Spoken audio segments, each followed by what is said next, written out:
इसमें मैं जानना चाहूँगा कि इंडियन फिलॉसफीज में जो ज्ञान की जो प्रक्रिया है, प्रोसेस हैं, इसके बारे में मतलब क्या किस तरह का एक इंटरप्रिटेशन देखने को मिलता है ज्ञान बनने की प्रोसेस में?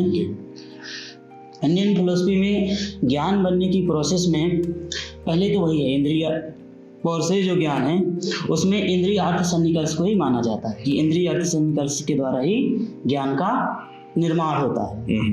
और इसमें फिर कई तरीके के विभाजन देखने को मिलते हैं। जैसे न्याय पे हम जाते हैं तो कई तरीके का प्रत्यक्ष भी कई तरीके के माने जाते हैं, जिसमें समान लक्षण प्रत्यक्ष है, ज्ञान लक्षण प्रत्यक्ष है और योगज प्रत्यक्ष है। इन तीन प्रत्यक्षों के द्वारा हम अलग अलग तरीके के ज्ञान जानते हैं। समान लक्षण के प्रत्यक्ष के द्वारा हम उस तरीके के ज्ञान को जानते हैं जो जनरली हर चीज़ों में होता है, कॉमन है, जो एसेंस है। जैसे जो एसेंस है, जैसे एक मनुष्य है, दो मनुष्य है, लेकिन जो मनुष्यता है वो सब में होती है। ऐसा क्या है जो मनुष्य में कॉमन है? तो उसका ज्ञान हमको होता है समान लक्षण प्रत्यक्ष के द्वारा। और दूसरा जो विशिष्ट चीज़ों का ज्ञान होता है, जैसे एक मनुष्य दूसरा मनुष्य, उनमें अंतर होता है, तो ये उनकी विशिष्टता में जो ज्ञान होता है वो जनरली प्रत्यक्ष के द्वारा होता है, इंद्रिय अर्थ सन्निकर्ष के द्वारा। तो ये साधारण प्रत्यक्ष है। लेकिन जो असाधारण प्रत्यक्ष हैं उसके द्वारा हमको ज्ञान होता है उसकी कॉमन विशेषता का। तो कॉमन विशेषताओं का ज्ञान समान लक्षण प्रत्यक्ष के द्वारा होता है। और दूसरा ज्ञान होता है ज्ञान लक्षण प्रत्यक्ष, जिसको कहा जाता है, जिसमें जैसे हम किसी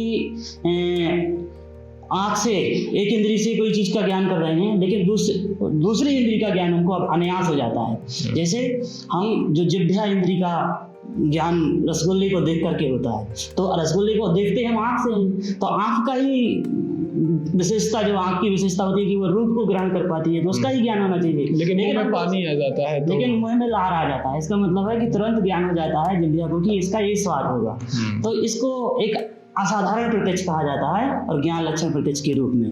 और कई लोगों को बहुत दूर का दिख जाता है और या दूर की चीज़ों की सहज अनुभूति हो जाती है, उसको योगज प्रत्यक्ष के द्वारा समझा जाता है। ज्ञान को बनने की प्रक्रिया को एक जगह और देखा जा सकता है, जो जैन दर्शन विशिष्ट तरीके से एक आयाम देता है, जिसमें वो 4 प्रकार के ज्ञान को कैटेगराइज करता है: श्रुति, मति, अवधि और मन पर्याय। ये कौन से ज्ञान है? इसके द्वारा जो श्रुति ज्ञान है उसमें इंद्रियां शब्दों से कनेक्ट होकर के जो ज्ञान देती हैं, प्रदान करती हैं, उसको श्रुति ज्ञान कहा जाता है। जैसे शब्द का ज्ञान है, शब्द का ज्ञान है। और दूसरा जो है मति ज्ञान, जब इंद्रियां मन से कनेक्ट होकर के अपने विषय का अर्थ है या बोध देती हैं, तब उसको मति ज्ञान कहा जाता है। इसके बाद एक अवधि ज्ञान भी माना जाता है, जब कोई व्यक्ति इंद्रियों की सीमाओं से कुछ बाहर जाकर के डायरेक्ट सेंस कर पाता है किन्हीं अर्थों में चीजों का, तब उसको अवधि ज्ञान कहा जाता है। और मन पर्याय ज्ञान भी एक आता है, जिसमें दूसरे के मन पे क्या चल रहा है, दूसरे के मन पे क्या विचार चल रहे हैं, दूसरे के मन में क्या भाव हैं, उसको हम जान पाते हैं। उसको वो मना पर्याय ज्ञान कहता है, जिसके द्वारा हम किसी की भावनाओं को समझते हैं। हाँ, साकार रूप में समझते हैं। तो इस तरीके से ज्ञान बनने की जो मेन कैरेक्टरिस्टिक है या मेन तरीके से जहाँ पे इंडियन फिलोसफी में डिफाइन किया गया है, 2 जगह ही देखा गया है। तो इसमें अब ज्ञान का जो साधन है उसके बारे में आपने प्रत्यक्ष, अनुमान और इस तरह के आपने बताया। उसी तरह एग्जैक्टली यहाँ पर 3 प्रकार के मूल सोर्स माने गए हैं, नॉलेज के साधन माने गए ज्ञान के वेस्टर्न फिलॉसफीज में। यहाँ पर इंद्रिय जो है एक जगह ज्ञान का सोर्स बनता है, जो है तर्क उससे उच्चतर ज्ञान का सोर्स बनता है, फिर बुद्धि जो है उससे भी उच्चतर ज्ञान माना जाता है, और प्रज्ञा जो सर्वोच्चतम ज्ञान मानी जाती है।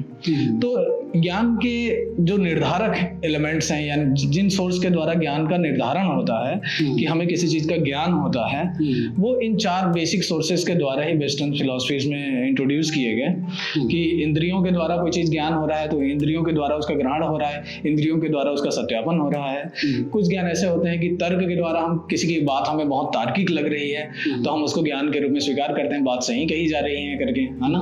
और तर्कों के द्वारा ही हम उस बात का सत्यापन भी करते हैं। तीसरा जो है, जो रीजंस के थ्रू कोई बात कही जा रही है, बहुत रीजन के साथ कही जा रही है, बहुत आर्गुमेंट्स के साथ, युक्ति के साथ कही जा रही है, तो हम मानते हैं कि हाँ, इसके लिए जो भी बात कही जा रही है उसके लिए जो युक्ति दी जा रही है वो रीजंस है, सच में रीजनेबल है। कोई बात ऐसे ही नहीं कही दी जाती। हाँ, ऐसे ही कारण यदि मिलता है तो ही कोई बात कही जाती है। बिल्कुल। तो वो जो भी बात कह रहे हैं उसके रीजंस भी अगर बता रहे हैं तो वो एक बौद्धिक ज्ञान के रूप में स्वीकार कर लिया जाता है। उसके अतिरिक्त एक उच्चतर ज्ञान का स्वरूप होता है प्रज्ञा ज्ञान, जिसको कहा जाता है। प्रज्ञा ज्ञान का अर्थ ये होता है कि किसी चीज का हमें डायरेक्ट नॉलेज होता है। अब इसका मतलब ये नहीं है कि वो रीजंस के कैटेगरी में नहीं आ रहा है, वो बहुत ही रीजन की कैटेगरी में भी आता है, लेकिन वो हायर रैशनल प्रोसेस होती हैं, वो रीजन की लिमिटेशंस में नहीं बंधा हुआ होता है कि हम किसी रीजन की जो मैकेनिज्म है उस मैकेनिज्म की लिमिटेशंस में नहीं बंधा होता है। लेकिन जब भी ज्ञान होता है उसका, है ना, तो उसको इररेशनल नॉलेज भी नहीं कहा जा सकता, क्योंकि कहीं ना कहीं हम रीजंस की प्रक्रिया में हम देखते हैं इन रीजंस की जो प्रिंसिपल्स हैं उसका आधार क्या है। तो रीजंस के आधार जो है अपने आप में कोई चीज होती नहीं, किसी न किसी हम स्वयं सिद्ध सत्ता या सिद्धांत की खोज करना चाहते हैं जो नेचर पर काम करती हैं, जो हमारे नॉलेज की प्रिंसिपल की तरह काम कर सकती हैं। तो प्रज्ञा ज्ञान ही एक ऐसे आधारभूत रीजंस बनते हैं जो रैशनल भी होते हैं, जिसका रैशनल इंटरप्रिटेशन, जिसके द्वारा उपलब्ध ज्ञान का रैशनल इंटरप्रिटेशन हो सकते हैं और जिसके प्रॉपर रीजंस हो सकते हैं, लेकिन रीजंस के लिमिट्स में रह करके उसे समझना कई बार संभव नहीं होता है, जिसे प्रज्ञा ज्ञान भी कहा जाता है। जैसे दूसरे तरीके से ऐसे भी कहा जा सकता है कि जो रीजन के ज्ञान को भी एक्सेस कर लेता है, हाँ, वो रीजन से नीचे के लेवल का ज्ञान नहीं हो सकता है, इरेशनल ज्ञान नहीं हो सकता है, उससे वो हायर हो हाँ, वो लिमिटलेस होता है। रीजन को जहाँ उसके लिमिटलेसनेस में जाना जाता है वो प्रज्ञा ज्ञान होता है ना। यानी रीजंस भी किसी भी ज्ञान के दावे में जरूरी नहीं एक ही रीजंस हो, कई सारे मल्टीपल रीजंस हो सकते हैं। जब किसी भी घटना के या किसी भी कार्य कारण के को उसकी रीजन की टोटलिटी में जब जाना जाता है, वही समग्रता का ज्ञान है, वही प्रज्ञा ज्ञान मानी जाती है। तो इससे जुड़ा मेरा प्रश्न ये है, मेरा सवाल यह है कि इंडियन फिलॉसफीज में जो इस तरह के जो ज्ञान है उसको लेकर के क्या किस प्रकार के कुछ सिद्धांत, आधारभूत सिद्धांत हैं जिसके द्वारा जो है ज्ञान का निर्धारण हो सकता है ना। तो वो ऐसे क्या हैं जिसको जी उसमें बात करेंगे। इसमें कुछ चीज़ें अस्पष्ट न रह जाएं, थोड़ा और स्पष्ट हो जाए, इसलिए हम पूछना चाहते हैं कि तर्क का ज्ञान जो है, इंद्रियों के द्वारा जो ज्ञान होता है, तर्क के द्वारा जो ज्ञान होता है, बुद्धि के द्वारा जो ज्ञान होता है, इन तीनों चीज़ों को थोड़ा थोड़ा आप और डिफ्रेंशिएट कर दें कि तर्क के द्वारा ज्ञान होता है उसमें क्या त्रुटि की संभावना होती है, बुद्धि के द्वारा जो ज्ञान होता है वो कैसे उच्चतर होता है, उसमें क्यों त्रुटि की संभावना नहीं होती है। तो इस तरीके से थोड़ा तो इसमें जो इंद्रियां ज्ञान है वो बहुत ही निम्नतम स्तर का ज्ञान माना गया है। यानी इंद्रिय प्रत्यक्षों के द्वारा होने वाला जो ज्ञान है वो निरंतर परिवर्तनशील ज्ञान है ना। उसमें निश्चित रूप से केवल इंद्रिय प्रत्यक्ष जो ज्ञान है, जैसे आप कल किसी से मिले थे, किसी या कहीं पर आपने सांप को देखा है ना, आप ये दावा कर रहे हैं, जरूरी नहीं है कि आपने सांप को ही देखा है ना। हो सकता है आपने रस्सी को देख लिया और आप सांप समझ लिया हो। किसी से मिले हैं तो मैं कैसे मान लूं कि आपने किसी से मिला है, आप किसी से मिले हैं, क्योंकि वो तो आपके इंद्रिय प्रत्यक्ष और आपके अनुभवी ज्ञान है ना। आप उसके सार्वभौमिकता का क्लेम नहीं कर सकते, आप अभी तो सिद्ध नहीं कर सकते कि मैं कैसे मिला हूं करके, है ना। तो आप कहीं ना कहीं कई सारे फैक्टर्स के ऊपर डिपेंडेंट होते हैं। आपका ज्ञान जो है केवल इंद्रिय स्तर के सत्यापन की डिमांड करता है, जो कि उस अवस्था में संभव नहीं है। आप तुरंत अपने पुराने काल में जाकर के उसके सत्यापित नहीं करवा सकते हैं, है ना।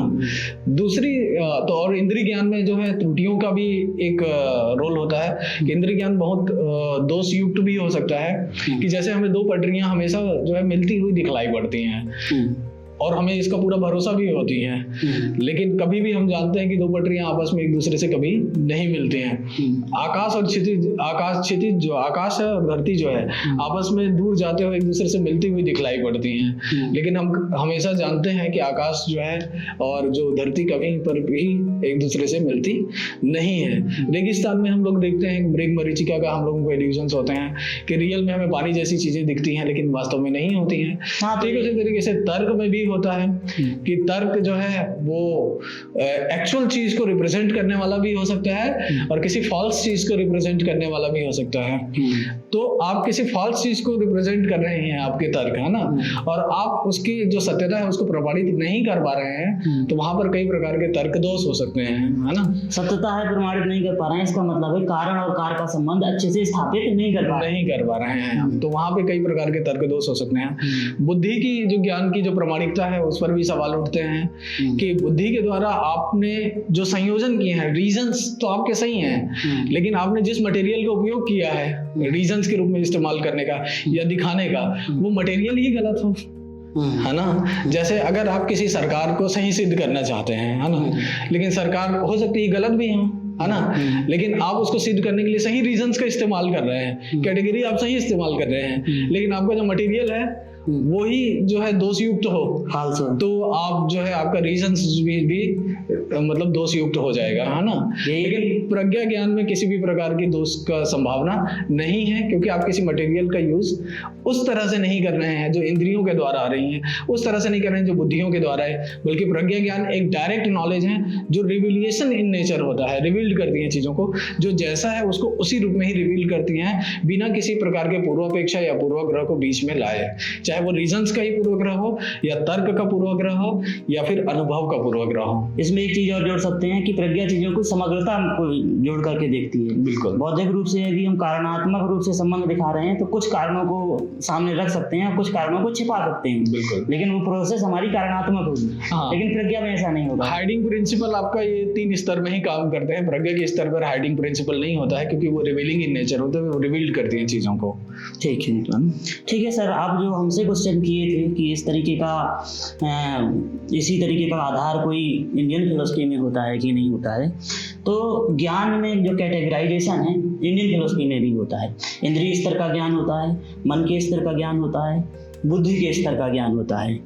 तो इंद्रिय स्तर के ज्ञान में भी एकदम से सेम जिस तरीके की जो करेक्टरिस्टिक जो सीमाएं आपने बताई हैं वही सीमाएं होती हैं, तो उनको दोबारा कहने का कोई नहीं मतलब नहीं। मन का जो ज्ञान, मन के स्तर का ज्ञान है, वो तर्क के स्तर का ज्ञान कहा जा सकता है, जिसमें हम चीजों के आर्बिट्री रिलेशन को देख करके पूरा समग्रता कार्य कारण का से संबंध है या व्याप्ति का जो संबंध है, एक चीज के होने पर दूसरी चीज का होना और एक चीज के न होने पर दूसरी चीज का नहीं होना, ये अच्छे से नहीं देखते हैं, उनके सारे संबंधों को नहीं देखते हैं और त्रुटि करके तर्क को मिला लेते हैं, तो वो मानसिक ज्ञान होता है कि हम अपने अनुकूल चीजों को सिद्ध कर लेना चाहते हैं, पहले कर लेना चाहते हैं और उसके अनुकूल चीजों को जोड़ देते हैं, तो बाहर से लगने लगती है कि वो सही तरीके से जुड़ी है, तो वो कारणात्मक रिलेशन नहीं होता है।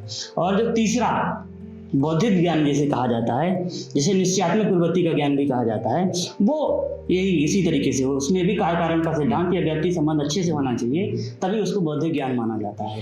तो ये जो कैटेगरी है हमें लगता है कि इंडियन और वेस्टर्न में लगभग सेम है।